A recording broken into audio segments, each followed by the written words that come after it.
Good morning everyone. आज के इस क्लास में हम लोग देखेंगे what is human circulatory system. मानव परिसंचरण तंत्र क्या होता है। Human circulatory system is a part of organ system present in the body of human. सबसे पहले हम लोग समझते हैं कि what is organ system. Organ system is a group of organ. कुछ अंगों का समूह होता है जिसमें सभी ऑर्गन अपना स्पेसिफिक वर्क करते हुए किसी एक कॉमन कार्य को पूरा करते हैं। अंगों के ऐसे समूह को हम लोग कहते हैं ऑर्गन सिस्टम। उन्हीं तो ऐसे बहुत सारे ऑर्गन सिस्टम ह्यूमन बॉडी में मौजूद हैं, जैसे digestive system, respiratory system, excretory system, nervous system, और इन्हीं सिस्टम में से एक सिस्टम है ह्यूमन सर्कुलेटरी सिस्टम। तो सबसे पहले हम लोग समझते हैं कि ह्यूमन सर्कुलेटरी सिस्टम क्या होता है। तो human circulatory system is a group of organs. अंगों का एक समूह है जिसमें सभी अंग मिल करके ब्लड को पूरे बॉडी में सर्कुलेट करने का काम करते हैं, है ना। मानव परिसंचरण तंत्र अंगों का एक ऐसा समूह है जिसके सभी सदस्य ऑर्गन, सभी मेंबर ऑर्गन मिल करके ब्लड को पूरे बॉडी में सर्कुलेट करने का काम करते हैं। अंगों के इस समूह को हम लोग कहते हैं ह्यूमन सर्कुलेटरी सिस्टम। तो सबसे पहले हम लोग ये देखते हैं कि इस ऑर्गन सिस्टम की मीन्स ह्यूमन सर्कुलेटरी सिस्टम की क्यों आवश्यकता है। मनुष्य में इसकी क्या आवश्यकता है ना। तो सबसे पहला चीज ये कि मनुष्य का जो बॉडी है या जो भी बड़े शरीर वाले ऑर्गेनिज्म हैं उनमें इस सर्कुलेटरी सिस्टम की आवश्यकता पड़ती है, क्योंकि जैसे कोई सब्सटेंस किसी सब्सटेंस को एक जगह से दूसरे जगह तक पहुंचाना रहता है ना। तो जैसे मान लो कि हम एयर लेते हैं, oxygen. During the process of respiration we take air inside the body. तो ये एयर पहुंचता है कहाँ पर, लंग्स में, है ना। अब उस लंग्स से ऑक्सीजन को बॉडी के पूरे सेल तक पहुंचाना रहता है। तो इस पहुंचाने के लिए, इस कार्य को करने के लिए, इस ट्रांसपोर्टेशन के वर्क को करने के लिए क्या होता है, मनुष्य के शरीर में एक परिसंचरण तंत्र का, एक ट्रांसपोर्टिंग सिस्टम का होना जरूरी है ना। इसीलिए मनुष्य के शरीर में, ह्यूमन बॉडी में एक सर्कुलेटरी सिस्टम की आवश्यकता पड़ती है। ओके, सबसे पहले हम लोग देखते हैं कि ह्यूमन सर्कुलेटरी सिस्टम के मेन पार्ट्स कौन कौन हैं। मेन पार्ट्स या main component. Main parts of human circulatory system. तो फर्स्ट इज द हार्ट। पहला क्या है, heart. Second is the blood vessels, blood vessels, रक्त नलिकाएं। And third is the blood. इन्हीं तीन से मिलकर के ह्यूमन सर्कुलेटरी सिस्टम बना हुआ है। मीन्स हार्ट, ब्लड वेसल्स और ब्लड, ये ह्यूमन सर्कुलेटरी सिस्टम के मेन कंपोनेंट हैं। और यही तीन कंपोनेंट पार्ट्स मिल करके पूरे ह्यूमन मानव परिसंचरण तंत्र का निर्माण करते हैं। अब हम लोग देखते हैं कि ये ह्यूमन परिसंचरण तंत्र, मानव परिसंचरण तंत्र मनुष्य के शरीर में मेन कौन कौन से कार्य को करता है, मेन इसका फंक्शन क्या है। ओके, सबसे यहां पर हम लोग देखते हैं function of human circulatory system. ठीक है, तो सबसे पहला फंक्शन है इसका ह्यूमन सर्कुलेटरी सिस्टम का, प्रोवाइड ऑक्सीजन, है ना। हम लोग ऑक्सीजन जो लेते हैं रेस्पिरेशन के दौरान, इनहेलेशन के दौरान, तो ये ऑक्सीजन पहुंचता है कहाँ पर, हमारे लंग्स में, नॉस्ट्रिल के थ्रू हमारे लंग्स में पहुंचता है। ओके, वहाँ पर जाने के बाद क्या होता है कि उस ऑक्सीजन को बॉडी के प्रत्येक सेल के पास पहुंचाना रहता है।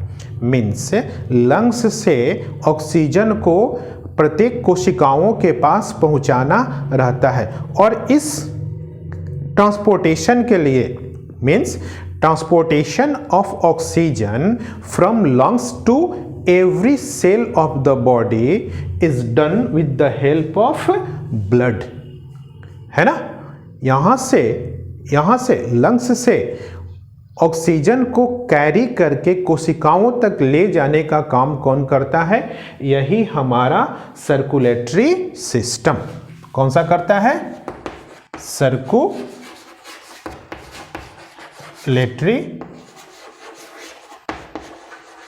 सिस्टम, है ना। ये इसका फर्स्ट वर्क हो गया।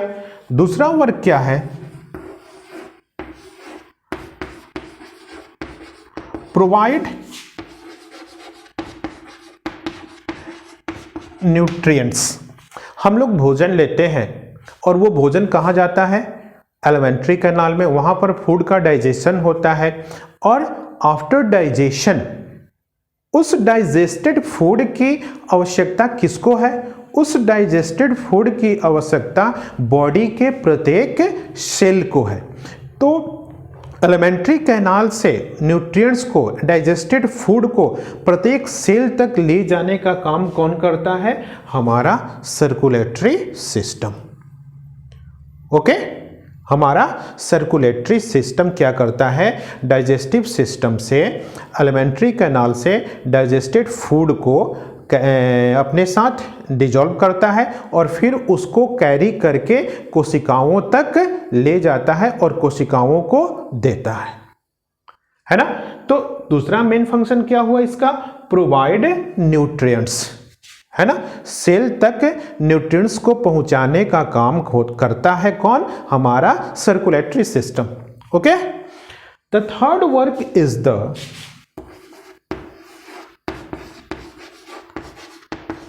प्रोवाइड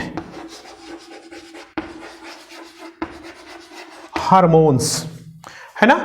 प्रोवाइड हार्मोन्स प्रोवाइड करता है, ठीक है, टारगेटेड ऑर्गेन को। हार्मोन्स सबसे पहले हम लोग समझ लेते हैं कि हार्मोन क्या होते हैं। Hormone are the chemical substance which are secreted from the ductless gland. Body में डक्टलेस ग्लैंड होते हैं, और उस डक्टलेस ग्लैंड से सेक्रेट होने वाले केमिकल सब्सटेंस को हम लोग हार्मोन कहते हैं। ओके, तो इस हार्मोन का सेक्रेशन कहाँ पर होता है, इस हार्मोन का सेक्रेशन डायरेक्टली ब्लड में होता है, लेकिन उसको ब्लड की आवश्यकता नहीं है, उसको किसी दूसरे ऑर्गन की आवश्यकता है, किसी दूसरे जगह उसका टारगेट है, जाना है, पहुंचाना है। तो ब्लड क्या करता है, उसको टारगेटेड जगह पर पहुंचाने का काम करता है कौन, सर्कुलेटरी सिस्टम। मीन्स जहां से मान लो कि इंसुलिन है, इंसुलिन एक हार्मोन है which is secreted from the pancreas, है ना। तो पैंक्रियाज से वो कहाँ आया, पैंक्रियाज से सेक्रेट होकर के आया ब्लड में, है ना। और ब्लड उसको ले गया कहाँ पर, blood different parts of the body, है ना, उसको अलग अलग पूरे ब्लड सिस्टम में, पूरे ब्लड में ले गया, जहां जहां पर ब्लड है। और वहां पर जाकर के उसने क्या किया, वहां पर जाकर के उसने ग्लूकोज का ब्रेकडाउन किया। ओके, तो हार्मोन किसी खास जगह से सेक्रेट होता है और उसको किसी दूसरे जगह तक उसका वर्क होता है ना। तो वहां से अपने ओरिजिन से उसको वहां तक टारगेट जगह पर ले जाने का काम कौन करता है, हमारा सर्कुलेटरी सिस्टम करता है। ओके, फोर्थ वर्क जो फंक्शन है क्या है, रिमूव वेस्ट। हमारे बॉडी में बहुत सारी मेटाबॉलिक एक्टिविटी होते हैं, और उन सारे मेटाबॉलिक एक्टिविटी के कारण बहुत सारे वेस्ट मटेरियल बनते हैं। And this waste material are harmful for the body. तब क्या करता है, ब्लड उसको कलेक्ट करता है और उसको एलिमिनेट करता है। शरीर से बाहर ब्लड सारे बॉडी से उसको कलेक्ट करने का काम कौन करता है, हमारा सर्कुलेटरी सिस्टम। ओके, तो इसने क्या किया, removal, help in the removal of waste material which are produced inside the body.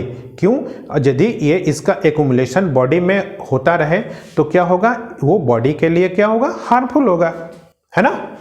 ये तो हो गया। Next function is the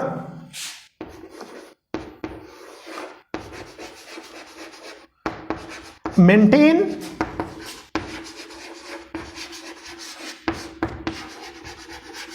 body temperature, है ना। ये ब्लड जो है हमारे बॉडी के टेम्परेचर को भी मेंटेन करता है। कभी कभी क्या होता है कि बहुत सारे बायोलॉजिकल रिएक्शंस होते हैं और हमारे बॉडी का टेम्परेचर, डिफरेंट ऑर्गन का टेम्परेचर इंक्रीज कर जाता है। उस कंडीशन में क्या होता है, जब बॉडी का टेम्परेचर इंक्रीज कर जाता है तो जो सुपरफिशियल ब्लड वेसल्स होते हैं, सतह पर बॉडी के सरफेस पर पाए जाने वाले जो ब्लड वेसल्स होते हैं ना, वो डायलेटेड हो जाते हैं, वो स्वेल कर जाते हैं, है ना, जिससे उसकी दीवार क्या हो जाती है, पतली हो जाती है और वो ब्लड जो है, जो अपने साथ वो टेम्परेचर को एब्जॉर्ब करके लाया, वो बाहर डिसिपेट कर देता है, बाहर की ओर एनवायरनमेंट में छोड़ देता है। तो क्या हुआ, बॉडी के एक्स्ट्रा टेम्परेचर को बाहर निकाला, ठीक है ना। दूसरा क्या होता है, अपोजिट कंडीशन में जब बॉडी का टेम्परेचर कम हो जाता है तो ये सुपरफिशियल ब्लड वेसल्स जो होते हैं वो कंस्ट्रिक्ट हो जाते हैं और उस कंस्ट्रिक्शंस के कारण क्या होता है, वो जो बॉडी का टेम्परेचर होता है बाहर की ओर एलिमिनेट नहीं हो पाता है, बाहर की ओर निकल नहीं पाता है। तो इस तरह से ये क्या कर रहा है, बॉडी के टेम्परेचर को कांस्टेंट बनाए रखने में भी मदद कर रहा है। Okay, next function is the maintain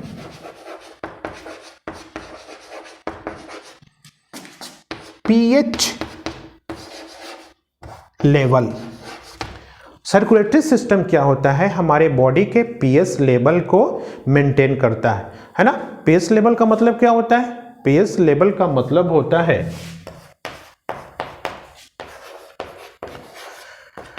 acid base balance, acid base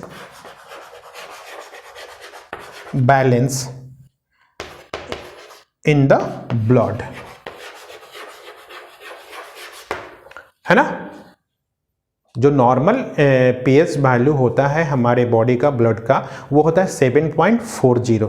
तो ब्लड का जो एसिड बेस बैलेंस है उसको मेंटेन करता है। एक एग्जाम्पल के द्वारा हम लोग समझते हैं, जैसे हमारी बॉडी में ऑक्सीजन जाता है कोशिकाओं में, वहाँ पर वो ग्लूकोज का ऑक्सीडेशन करता है और बाई प्रोडक्ट के रूप में क्या बनता है, कार्बन डाइऑक्साइड बनता है। और यह कार्बन डाइऑक्साइड क्या होता है, स्लाइटली एसिडिक इन नेचर होता है ना। ये क्या होता है, एसिडिक होता है। तो सर्कुलेटरी सिस्टम क्या करता है, CO2 को शरीर से बाहर निकालने में मदद करता है। यदि ये CO2 अंदर एक्यूमुलेट जमा होते रहता तो क्या होता, ब्लड का एसिड वैल्यू क्या होता है, बढ़ जाता, है ना। तो सर्कुलेटरी सिस्टम क्या कर रहा है, CO2 को बाहर निकाल रहा है, जिससे क्या हो रहा है, जिससे शरीर के अंदर का एसिडिक मीडियम जो हो रहा है वो डिक्रीज हो रहा है ना। यदि एक्यूमुलेट होता है तो वो बढ़ते जाता, क्योंकि CO2 is slightly acidic in nature, acidic होता है। तो ये क्या कर रहा है, बाहर निकाल करके एसिड बेस बैलेंस को बनाए रखने में मदद करता है। Okay, next, help in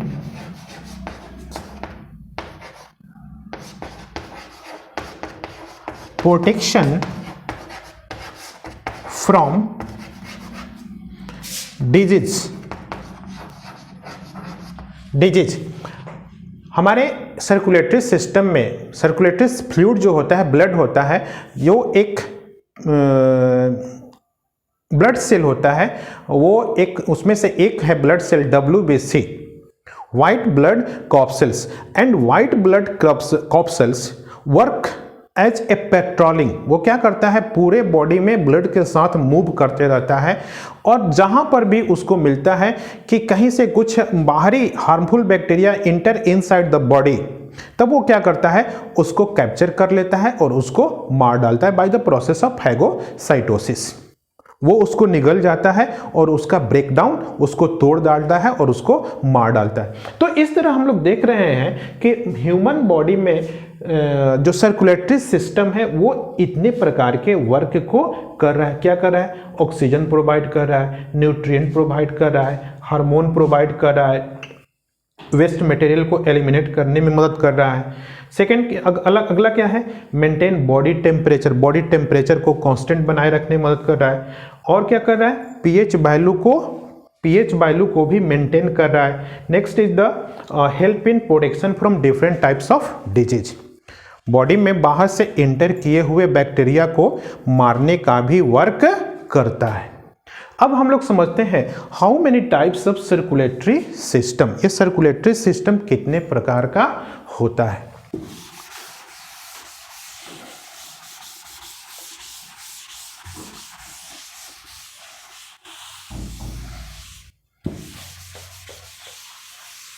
okay, circulatory system कितने प्रकार का होता है, क्या पढ़ेंगे हम लोग, टाइप्स ऑफ सर्कुलेटरी सिस्टम। ये सर्कुलेटरी सिस्टम मेनली दो प्रकार का होता है। एक होता है पहला ओपन सर्कुलेटरी सिस्टम और दूसरा होता है close circulatory system. Open circulatory system और क्लोज सर्कुलेटरी सिस्टम। हम लोग पहले समझते हैं what is open circulatory system, है ना। ओपन सर्कुलेटरी सिस्टम जो होता है वो अधिकांशतः इनवर्टिब्रेट में, जैसे मेनली आर्थ्रोपोड्स और मोलस्का जो होते हैं उसमें ये ओपन सर्कुलेटरी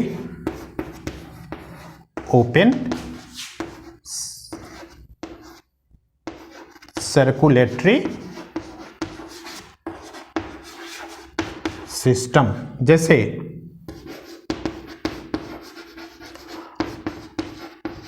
आर्थ्रोपोड्स होते हैं, मोलस्का होते हैं जैसे स्नेल वगैरह, है ना, जैसे कॉकरोच वगैरह। यहाँ पर एक फिगर बना हुआ है कॉकरोच का। हम लोग समझते हैं कि ओपन सर्कुलेटरी सिस्टम क्या होता है। ओपन सर्कुलेटरी सिस्टम में ब्लड का जो फ्लो होता है ना, वो किसी क्लोज्ड ब्लड वेसल्स के अंदर नहीं होता है। ब्लड का जो सर्कुलेशन होता है गट वाल में होता है। जो हेमोसील होता है, जो बॉडी कैविटी होती है, जो मेन बॉडी कैविटी होती है, उसी बॉडी कैविटी में क्या होता है, ब्लड का सर्कुलेशन, ब्लड का फ्लो होता है। जैसे यहाँ पर हम लोग देख रहे हैं कि ये जो है this is the heart of, ये कॉकरोच का फिगर है ना। ये हार्ट है क्या, it not true heart, it works just like a heart, है ना। तो यहां पर ये जो है ये बॉडी कैविटी है। ये क्या है, कॉकरोच का बॉडी कैविटी है, ओपन बॉडी कैविटी। और इसी बॉडी कैविटी में यहां से ब्लड का प्रेशर ऐसे बाहर निकलता है,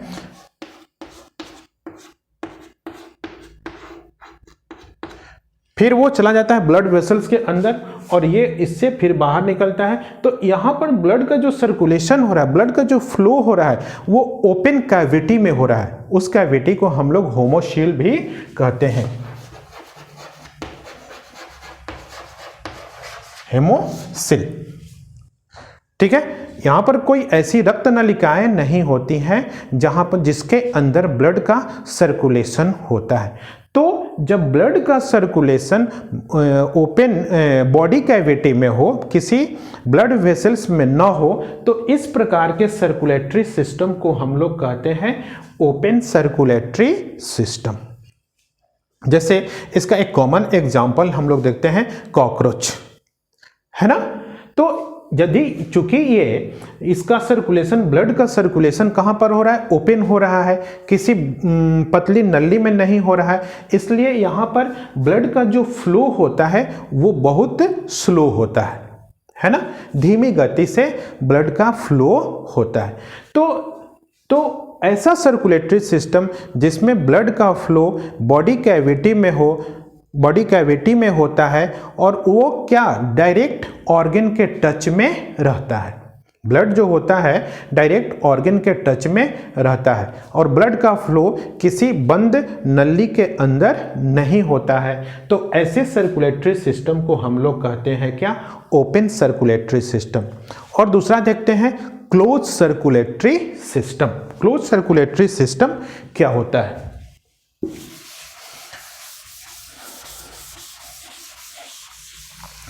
क्लोज सर्कुलेटरी सिस्टम में जो ब्लड का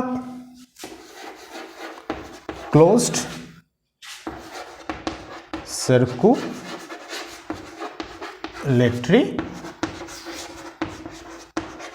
system, in close circulatory system blood flow inside the blood vessels. जैसे हम लोग है ना, जितने भी वर्टिब्रेट्स हैं, जैसे एक मनुष्य, हम लोग जो हैं, हम लोगों में ब्लड का जो फ्लो होता है कहाँ पर होता है? ब्लड का जो फ्लो होता है वो ब्लड का फ्लो आर्टरी या ब्लड वेसल्स होते हैं और उसी ब्लड वेसल्स क्या होते हैं, डक्ट होते हैं, रक्त नलिकाएं होती हैं और उसी रक्त नलिकाओं के अंदर ब्लड का फ्लो होता है। मतलब हमारे बॉडी कैविटी जो है, बॉडी कैविटी में ब्लड का फ्लो नहीं हो रहा है, ब्लड जो फ्लो कर रहा है उसके लिए ब्लड वेसल्स हैं, जैसे ब्लड वेसल्स हैं और इसी में है ना, इसी में ब्लड का फ्लो हो रहा है। ओके, तो जब ऐसा सर्कुलेटरी सिस्टम जिसमें ब्लड का सर्कुलेशन क्लोज्ड ब्लड वेसल्स में हो, ब्लड वेसल्स के अंदर हो, तो ऐसे सर्कुलेटरी सिस्टम को हम लोग कहते हैं क्लोज सर्कुलेटरी सिस्टम, है ना। अब हम लोग देखते हैं ह्यूमन, ये तो हो गया how many type of circulatory system. अब हम लोग देखते हैं ह्यूमन सर्कुलेटरी सिस्टम के बारे में। ह्यूमन सर्कुलेटरी सिस्टम को कितने भागों में डिवाइड किया जाता है? तो पहले एक हम लोग फिगर देख लेते हैं ह्यूमन सर्कुलेटरी सिस्टम का। ये लंग्स है ना, यहां से यहां तक क्या है, हार्ट है ना।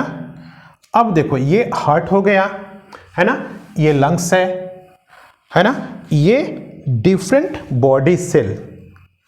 यहां से अब हम लोग समझते हैं कि जो ह्यूमन सर्कुलेटरी सिस्टम है उसको कितने भागों में डिवाइड किया गया है। ठीक है, तो ह्यूमन सर्कुलेटरी सिस्टम को हम लोग 3 भागों में डिवाइड करते हैं, है ना। पहला जो है वो उसे हम लोग कहते हैं pulmonary circulation. Second is the systemic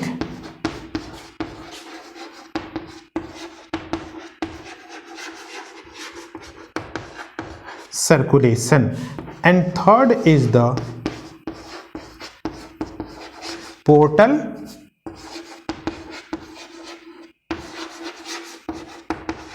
circulation.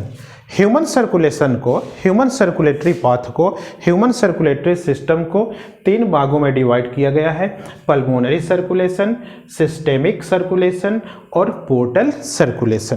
पहले हम लोग इन तीनों को समझ लेते हैं। पहला है क्या, पल्मोनरी सर्कुलेशन। पल्मोनरी सर्कुलेशन में क्या होता है, ब्लड का फ्लो है ना, ब्लड का फ्लो कहां से कहां तक होता है, हार्ट से है ना, हार्ट से लंग्स है ना, हार्ट से लंग्स और अगेन लंग्स से कहां पर, हार्ट है ना। मतलब यहां का जो सर्कुलेशन है, ये देखिए ध्यान से देखिएगा थोड़ा सा, बिल्कुल लीजिए, ये है आपका हार्ट। तो हार्ट से ये देखिए यहाँ पर हार्ट में 4 चैम्बर होते हैं। ह्यूमन हार्ट में 4 चैम्बर होते हैं, ऊपर वाले को ऑरिकल, ये दोनों ऑरिकल है, और नीचे वाला दोनों वेंट्रिकल है। ये हो गया आपका राइट ऑरिकल, ये हो गया आपका लेफ्ट ऑरिकल, ये हो गया राइट वेंट्रिकल, और ये हो गया लेफ्ट वेंट्रिकल। ठीक है, तो हार्ट से जाना है कहाँ पर? लंग्स को। तो हार्ट से जो लंग्स को जाएगा, ये जो ब्लड होगा डीऑक्सीजनेटेड ब्लड होगा, मीन्स इसमें ऑक्सीजन की मात्रा कम होगी। तो देखो यहाँ से ये वेंट्रिकल से ये जो चल रहा है, यहाँ से निकल रहा है ना, ये है ना, तो ये जा रहा है कहाँ पर? लंग्स को, और फिर ये लंग्स से ये आता है फिर यहाँ पर हार्ट को। तो यहाँ से हार्ट से लंग्स को और फिर लंग्स से हार्ट को जो मूवमेंट हो रहा है, जो सर्कुलेशन हो रहा है, इस सर्कुलेशन को हम लोग कहते हैं पल्मोनरी सर्कुलेशन। ओके, समझ में आया नहीं? मीन्स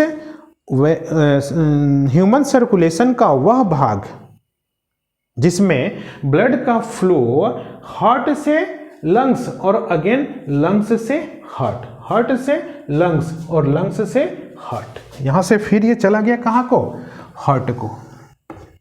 ठीक है, तो यहां से डीऑक्सीजनेटेड ब्लड आया, मीन्स इम्प्योर ब्लड आया लंग्स को। लंग्स में क्या हुआ? वो फिर से प्योर हो गया, CO2 को दे दिया और ऑक्सीजन को ले लिया, तो प्योर हो गया। तो फिर यहां से pure means oxygenated blood lungs से चला आया कहां पर? हार्ट को। तो ये इतना जो सर्कुलेशन है, पूरे सर्कुलेशन का ये पार्ट जो है, इस पार्ट को हम लोग कहते हैं पल्मोनरी सर्कुलेशन। क्लियर?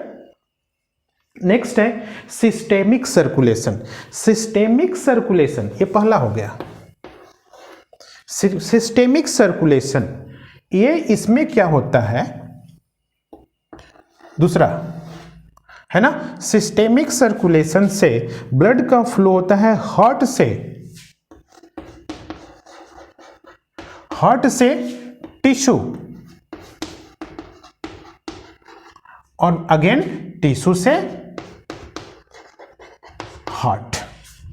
जैसे यहां पर देखिए, यहां पर ये लेफ्ट वेंट्रिकल है, लेफ्ट वेंट्रिकल से क्या हो रहा है? Oxygenated blood means pure blood यहां से चलता है और different parts of the body, है ना, बॉडी के सारे टिश्यूज में पहुंचता है थ्रू द आर्टरी, है ना। ये आर्टरी वो ब्लड वेसल्स होता है जो हार्ट से ब्लड को लेकर के दूसरे ऑर्गन तक, शरीर के विभिन्न अंगों तक पहुंचता है, उसे हम लोग, वैसे ब्लड वेसल्स को हम लोग क्या कहते हैं? आर्टरी। तो ये हार्ट से ब्लड, प्योर ब्लड आर्टरी के थ्रू गया टिश्यू तक। ये क्या है? टिश्यू, है ना, टिश्यू तक गया और फिर क्या हुआ? टिश्यू को उसने ऑक्सीजन दे दिया और टिश्यू से CO2 ले लिया, मीन्स जो प्योर ब्लड था अब क्या हो गया? इम्प्योर ब्लड, है ना, डीऑक्सीजनेटेड ब्लड। तो अब यहां से टिश्यू से डीऑक्सीजनेटेड ब्लड पुनः अगेन कहां आ रहा है? फिर हार्ट को आ रहा है ना। यहां से देखो, हार्ट से चला, हार्ट से चला और टिश्यू को गया, हार्ट से चला और टिश्यू को गया और फिर टिश्यू से चला फिर हार्ट को आया, टिश्यू से चला और फिर हार्ट को आया। तो पूरे सर्कुलेशन का ये जो पार्ट है ना, हार्ट से टिश्यू और टिश्यू से हार्ट, ये जो पार्ट है इसको हम लोग कहते हैं सिस्टेमिक सर्कुलेशन। समझ में आ गया? सिस्टेमिक सर्कुलेशन किसे कहेंगे? तीसरा है पोर्टल सर्कुलेशन। पोर्टल सर्कुलेशन क्या होता है? ये तीसरा हम यहां पर लिखते हैं,